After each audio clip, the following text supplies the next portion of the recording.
tous et à tous, je me présente une autre fois. C'est Nasser Jamil. Aujourd'hui, je viens vers vous avec une nouvelle vidéo sur la storytelling. Donc, storytelling, c'est raconter une histoire. Pour raconter une histoire, on va passer par cette étape avancée. Et cette étape qu'on va passer avec sont vraiment très détaillées. Pas d'une grande manière, mais juste pour expliquer comment faire une storytelling.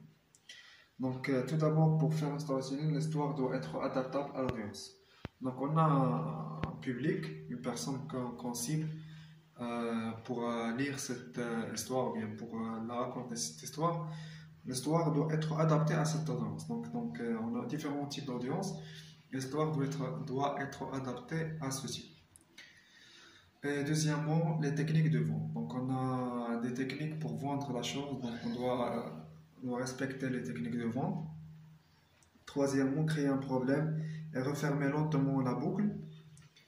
Ou bien créer un problème et dévoiler la solution lentement afin de vendre grâce à votre histoire. Donc, créer un problème. Tout d'abord, on doit créer un problème et dévoiler la solution lentement. Et dévoiler la solution. Donc, dévoiler la solution. Donc, voir la solution ou bien créer la solution lentement ou bien faire afficher la solution lentement afin de vendre grâce à votre histoire. Donc, pour vendre votre histoire. Fixer un objectif public, quatrièmement, fixer un objectif public.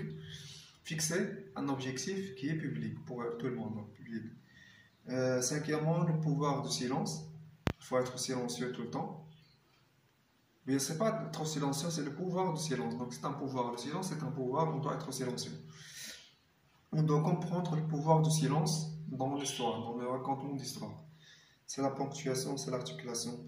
Donc, sixièmement, avoir vos propres expressions. Choisir des expressions personnelles et avoir vos propres expressions.